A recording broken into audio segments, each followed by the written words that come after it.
Good morning बच्चों। कल class खंड का शरीर क्रिया विज्ञान में आपने 2 चैप्टर पढ़ा था, आहार में दूध का पौष्टिक महत्व और संतुलित आहार, जिसमें आपका पहला चैप्टर दूध का पौष्टिक महत्व कट गया था, दूसरा आपने संतुलित आहार पढ़ा। उसके बाद का चैप्टर है रक्त परिसंचरण तंत्र। खंड का शरीर क्रिया विज्ञान में रक्त परिसंचरण तंत्र। रक्त परिसंचरण तंत्र रक्त का पूरे शरीर में चक्कर लगाना परिसंचरण कहलाता है और इस क्रिया में भाग लेने वाले अंगों की सामूहिक व्यवस्था को परिसंचरण तंत्र कहा जाता है। क्योंकि शरीर की कोशिकाओं को, ऊतकों को अपने जैविक क्रियाओं को करने के लिए पोषक तत्वों और ऑक्सीजन की आवश्यकता होती है और उसमें बनने वाले वर्ज्य पदार्थों यानी जो हानिकारक पदार्थ हैं जो उसमें चयापचय क्रियाओं के फलस्वरूप बनते हैं, उन हानिकारक पदार्थों को बाहर निकालने के लिए संवहन ऊतकों की या परिसंचरण तंत्र की आवश्यकता पड़ती है। रक्त क्या है? एक तरल ऊतक है और रक्त के माध्यम से ही रक्त और लसिका ये दोनों शरीर में तरल ऊतक का कार्य करते हैं, संवहन का कार्य करते हैं, पोषक पदार्थों और ऑक्सीजन को प्रत्येक कोशिकाओं और ऊतकों तक, अंगों तक पहुंचाने का कार्य और वहां बनने वाले व्यर्थ पदार्थों को शरीर के उत्सर्जन अंगों तक पहुंचाने का कार्य ये महत्वपूर्ण कार्य करते हैं। तो ये तरल संवहन या संवहन ऊतक कहलाते हैं। इसमें सबसे पहला है आपका रक्त। रक्त और लसिका भाग लेते हैं। रक्त रक्त वाहिनियों में बहता है और लसिका लसिका वाहिनियों में। जगह जगह पर लसिका वाहिनियाँ रक्त वाहिनियों के साथ मिलकर के जुड़ जाती हैं और अपने स्राव को रक्त में मिला देती हैं। तो सबसे पहले परिसंचरण तंत्र में हम रक्त के बारे में जानकारी प्राप्त करें। रक्त क्या है? रक्त गाढ़ा चिपचिपा हल्का क्षारीय तरल ऊतक है। इसका pH मान 7.4 होता है, इसलिए ये क्षारीय हो जाता है। 7.4 के नीचे रहता है तो अम्लीय रहता है और शरीर में इसकी औसत मात्रा, रक्त की औसत मात्रा शरीर में कितनी होती है? 5 से 5.5 लीटर। एक स्वस्थ व्यक्ति में, स्वस्थ मनुष्य में लगभग 5 से 5.5 लीटर रक्त की मात्रा होती है। ये गाढ़ा चिपचिपा हल्का क्षारीय तरल ऊतक है। कोई भी क्वेश्चन आता है रक्त क्या है, तो रक्त एक तरल ऊतक है और ये गाढ़ा चिपचिपा हल्का क्षारीय होता है, हल्का सा नमकीनपन इसमें आता है। रक्त के 2 मुख्य घटक होते हैं। रक्त क्या कार्य करता है? ये इसका मुख्य कार्य है कि ऊतकों और कोशिकाओं में पोषक पदार्थों और ऑक्सीजन को पहुंचाना और वहां से व्यर्थ पदार्थों को या उत्सर्जी पदार्थों को लेकर उत्सर्जी अंगों तक यानी फेफड़ों तक आकर के कार्बन डाइऑक्साइड बाहर निकलती है निःश्वसन की क्रिया द्वारा। वृक्क में यूरिया, यूरिक एसिड पहुंचाता है, वहां से मूत्र के रूप में वो बाहर निकलता है शरीर से। इस तरह से ये उत्सर्जी पदार्थों को बाहर निकाले और पोषक पदार्थों को, ऑक्सीजन को प्रत्येक कोशिका और ऊतक तक पहुंचाने का महत्वपूर्ण कार्य करता है। रक्त के 2 मुख्य घटक हैं। रक्त के 2 मुख्य भाग हैं, रक्त प्लाज्मा और रक्त कणिकाएं। रक्त प्लाज्मा तरल के रूप में होता है, इसी में रक्त कणिकाएं तैरती रहती हैं और रक्त प्लाज्मा में तैरने के माध्यम से ही ये विभिन्न अंगों तक, ऊतकों तक पहुंच पाती है। रक्त कणिकाएं 2 प्रकार की होती हैं, इनके बारे में हम बाद में बताएंगे। पहले रक्त प्लाज्मा के बारे में बता दें। रक्त प्लाज्मा क्या है? यह रक्त को तरलता प्रदान करने का कार्य करता है। रक्त का तरल भाग जो है वो प्लाज्मा है, क्योंकि रक्त कणिकाएं लाल रक्त कणिकाओं की संख्या रक्त में अधिक होती है, इसलिए रक्त का रंग लाल दिखाई देता है हीमोग्लोबिन के कारण। यह प्लाज्मा जो है रक्त को तरलता प्रदान करने का कार्य करता है। और प्लाज्मा में रक्त कणिकाएं तैरती रहती हैं, तैर करके रक्त कणिकाएं विभिन्न कोशिकाओं और ऊतकों तक पहुंचती हैं। प्लाज्मा हल्के पीले रंग का हल्का क्षारीय तरल पदार्थ होता है। लसिका जो है वो भी लाल रक्त कण विहीन, उसमें श्वेत रक्त कणिकाएं पाई जाती हैं, लेकिन लाल रक्त कणिकाएं नहीं पाई जाती हैं। इसमें लसिका भी, वो भी लाल रक्त कण विहीन प्लाज्मा ही होता है। तो प्लाज्मा में रक्त कणिकाएं तैरती हैं और प्लाज्मा हल्के पीले रंग का हल्का क्षारीय सा होता है। रक्त में लगभग 55 से 60% मात्रा प्लाज्मा की होती है, शेष भाग में रक्त कणिकाएं होती हैं।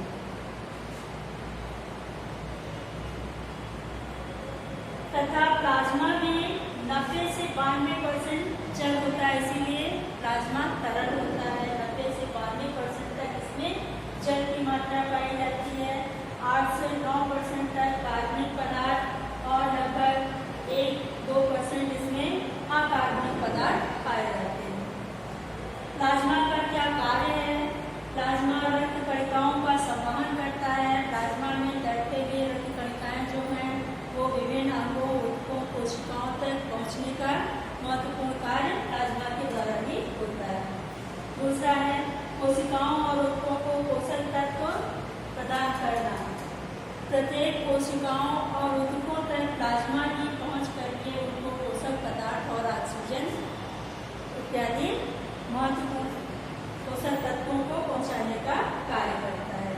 तीसरा है यूरिया, यूरिक एसिड को वृक्क तक और कार्बन डाइऑक्साइड को फेफड़ों तक पहुंचाना।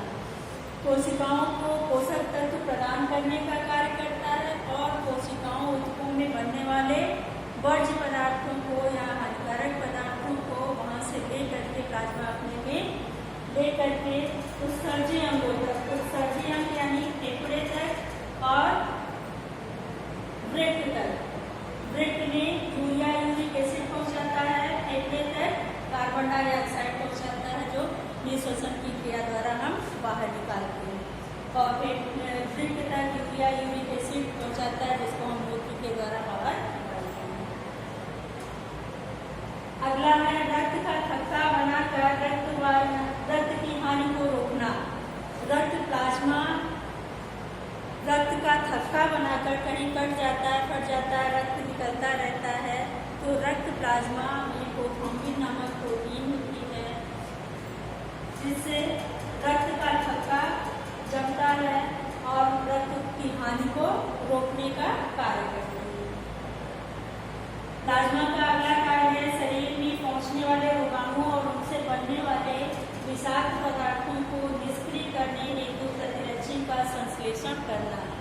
प्लाज्मा अगर शरीर में कोई हानिकारक रोगाणु पहुंच गए तो उपापचय क्रियाओं के फलस्वरूप जो निष्क्रिय पदार्थ बनते हैं उसको नष्ट करने के लिए प्रतिरक्षी का यानी एंटीबॉडीज का निर्माण करती है जिससे कि वो हानिकारक जीवाणु नष्ट हो जाते हैं।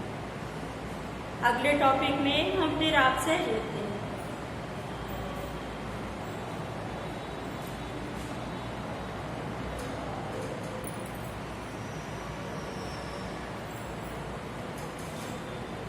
रक्त प्लाज्मा के बाद आता है रक्त प्लाज्मा क्या है, रक्त प्लाज्मा के क्या कार्य हैं, आपने देखा। अब रक्त प्लाज्मा और दूसरा भाग रक्त का है रक्त कणिकाएं। तो रक्त कणिकाओं में 3 तरह की रक्त कणिकाएं पाई जाती हैं हमारे शरीर में। रक्त में लाल रक्त कणिकाएं, श्वेत रक्त कणिकाएं और फिर प्लेटलेट्स। रक्त कणिकाएं लगभग 40 से 45% भाग रक्त कणिकाएं होती हैं क्योंकि 55 से 60% हमारे शरीर रक्त में प्लाज्मा होता है और 40 से 45% रक्त कणिकाएं होती हैं। रक्त कणिकाएं 3 प्रकार की होती हैं, लाल रक्त कणिकाएं, श्वेत रक्त कणिकाएं और फिर प्लेटलेट्स। इन्हें आरबीसी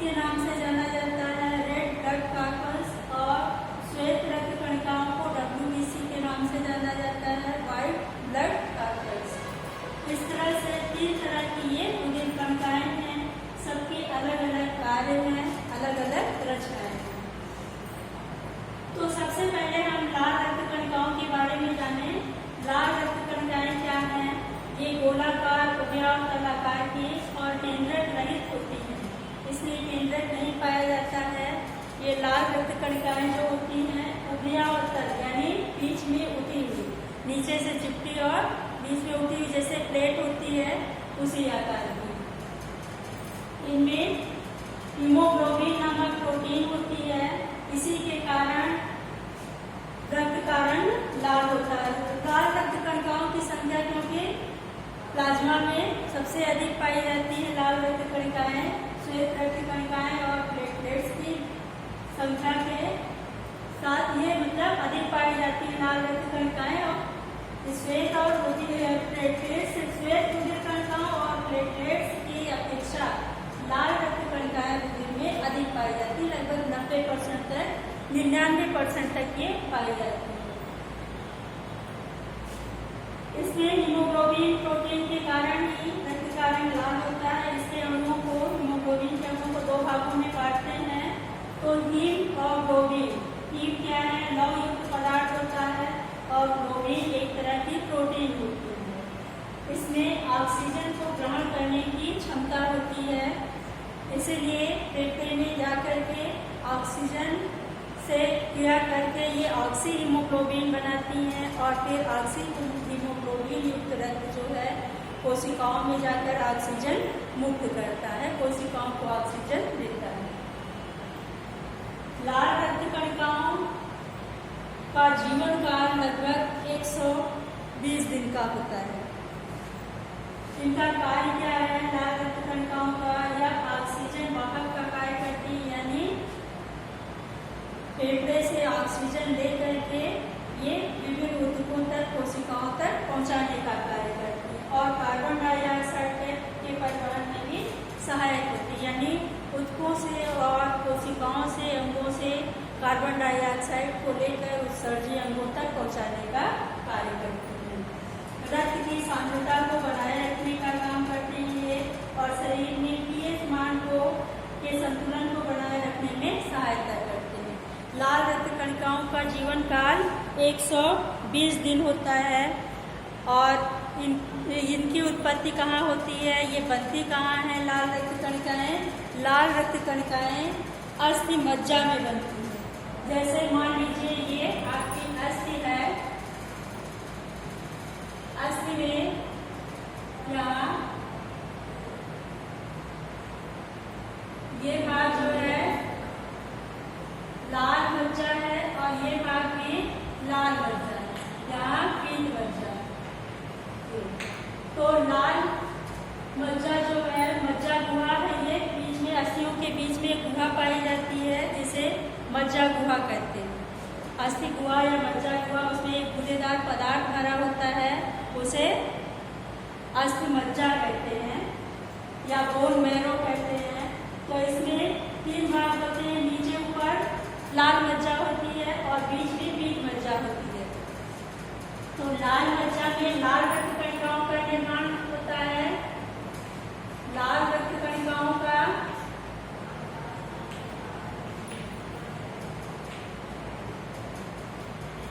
और यहाँ में लाल रक्त कणिकाओं का निर्माण होगा, यानी आरबीसी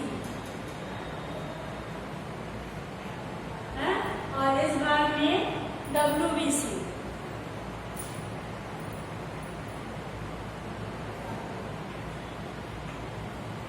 यहाँ डब्ल्यूबीसी यानी श्वेत रुधिर कणिकाओं का निर्माण होता है, लेकिन ये भ्रूणावस्था में नहीं बल्कि हम लोगों की अवस्था, यानी जब बच्चा पैदा होता है उसके बाद धीरे धीरे अस्थि मज्जा में लाल और श्वेत रुधिर कणिकाओं का निर्माण होने लगता है। लेकिन भ्रूणावस्था यानी जब बच्चा माँ के गर्भ में होता है तब कहाँ होता है लाल और श्वेत रुधिर कणिकाओं का निर्माण? इसका निर्माण प्लीहा और यकृत में होता है। यकृत यानी लीवर, प्लीहा में और यकृत में।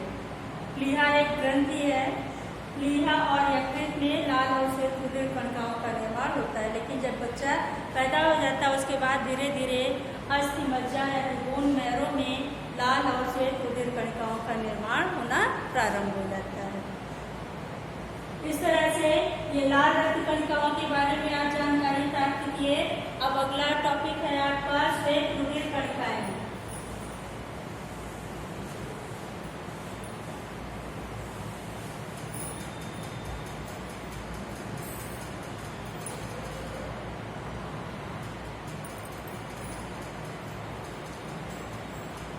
अभी आपने लाल रुधिर कणिकाओं के बारे में पढ़ा। लाल रुधिर कणिकाएं क्या है, इनका कार्य क्या है।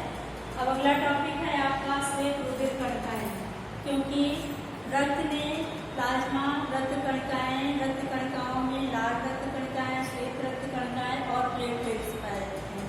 तो लाल रक्त कणिकाओं के बारे में आप जानकारी प्राप्त की। अब श्वेत रुधिर कणिकाएं। श्वेत रुधिर कणिकाएं केंद्रक युक्त होती हैं। लाल रुधिर कणिकाओं में केंद्रक नहीं पाया जाता, लेकिन श्वेत रुधिर कणिकाओं में केंद्रक पाया जाता है। ये अमीबा की तरह होती है, इनका कोई निश्चित आकार नहीं होता, अनियमित आकार की होती है और रंगहीन होती है। ये दो तरह की होती हैं, एक कणिकामय और दूसरी कणिका रहित। कणिकामय में 3 भाग होते हैं, बेसोफिल्स, इओसिनोफिल्स और न्यूट्रोफिल्स। कणिका रहित में लिम्फोसाइट्स, मोनोसाइट्स पाए जाते हैं। श्वेत रुधिर कणिकाएं क्या कार्य करती हैं? ये प्रतिरक्षी का कार्य करती हैं, हमारे शरीर में रोग प्रतिरोधक क्षमता को बढ़ाती हैं, रोगाणुओं का भक्षण करती हैं।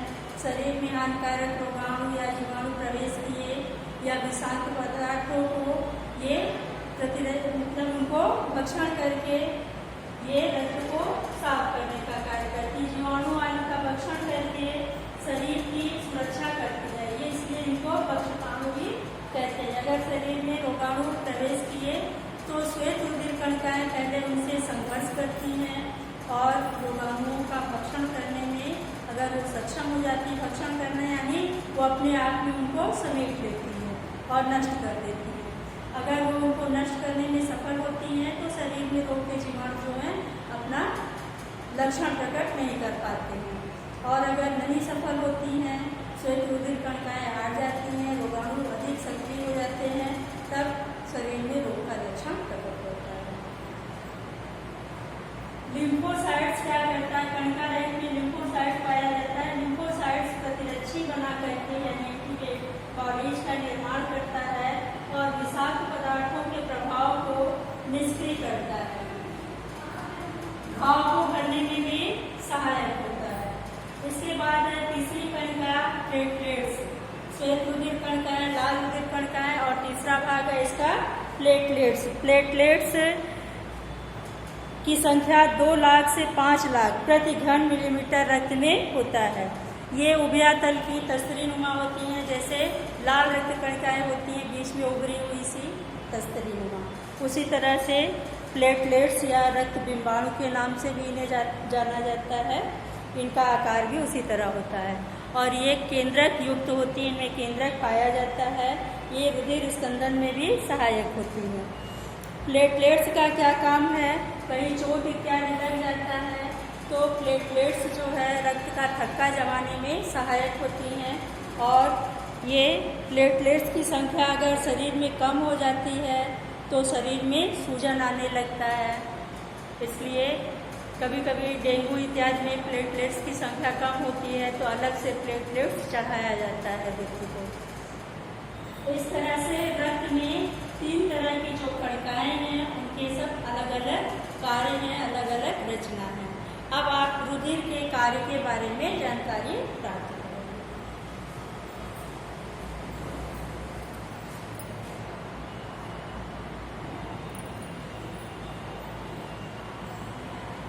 अगला टॉपिक है आपका रुधिर के कार्य। रक्त शरीर में क्या कार्य करता है? अभी तक अलग अलग कणिकाओं का कार्य, प्लाज्मा का कार्य आपने पढ़ा। अब रक्त के कार्य यानी संपूर्ण रक्त हमारे शरीर में क्या कार्य करता है? तो सबसे पहला ऑक्सीजन का परिवहन।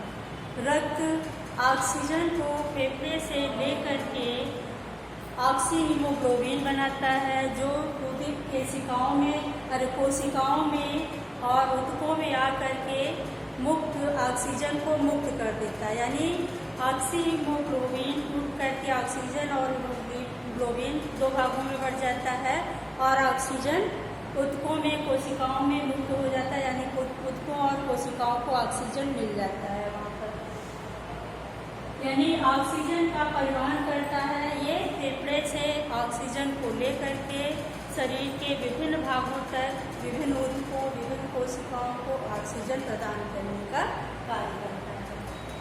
दूसरा है पोषक पदार्थों का परिवहन। पोषक तत्व छोटी आंत के रसांकुरों द्वारा अवशोषित कर लिए जाते हैं और रक्त में मिल करके ये शरीर के विभिन्न भागों तक विभिन्न ऊतकों कोशिकाओं तक उनको पोषक तत्व प्रदान करने का कार्य करता है। तीसरा है उत्सर्जी पदार्थों का परिवहन। उत्सर्जी पदार्थ जो विभिन्न कोशिकाओं में चयापचय क्रियाओं के फलस्वरूप बनते हैं ऊतकों में कोशिकाओं में, वो उत्सर्जी पदार्थ कहाँ से बाहर होंगे, वो रक्त में मिल करके उत्सर्जी अंगों तक पहुँचते हैं और वहाँ से वो बाहर कर दिए जाते हैं। जैसे कार्बन डाइऑक्साइड फिर फेफड़े तक आता है रक्त में मिल करके और निःश्वसन की क्रिया से बाहर निकाल दिया जाता है। और यूरिया, यूरिक एसिड, कुछ लवण जो उत्सर्जी पदार्थ हैं वो सब रक्त में मिल करके फिर वहाँ वृक्क तक आते हैं, गुर्दे तक, वहाँ से वो मूत्र के रूप में बाहर निकाले जाते हैं। शरीर के ताप का नियंत्रण। रक्त शरीर के सभी भागों में तापमान को सही बनाए रखता है, नियमित बनाए रखता है, यानी ताप का नियंत्रण करता है। पांचवा है अन्य पदार्थों का परिवहन। अन्य पदार्थ जैसे नलिका विहीन ग्रंथियों द्वारा हार्मोन्स जो बनते हैं नलिका विहीन ग्रंथियों में, उन ग्रंथियों से हार्मोन्स और कुछ पाचक रस ये सब जो है वो कहाँ से मिल ऊतकों तक कोशिकाओं तक पहुँचेंगे, वो रक्त में मिल करके अन्य पदार्थ जैसे हार्मोन्स हैं और विभिन्न पाचक रस हैं, एंजाइम्स हैं, ये सब रक्त में मिल करके विभिन्न भागों तक शरीर में पहुँचाए जाते हैं। रोगों से बचाव तथा घाव को भरना।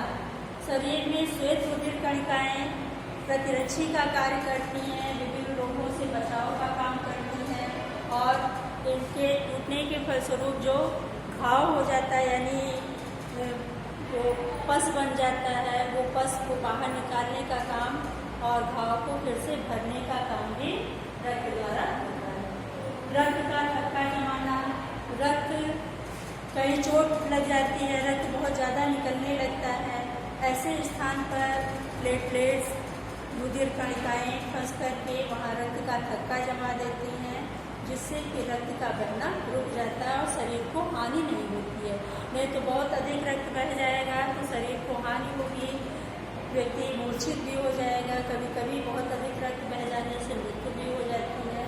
तो रक्त का थक्का जमाने का कार्य भी रक्त में मौजूद प्लेटलेट्स, प्रोथ्रोम्बिन नामक प्रोटीन, प्लेटलेट्स और कुछ जो प्लाज्मा, कुछ कणिकाएँ ये सब मिल करके फंस करके वहाँ रक्त का थक्का जमा देती है। इस तरह से ये रक्त के कार्य। अब अगला टॉपिक अगले वीडियो में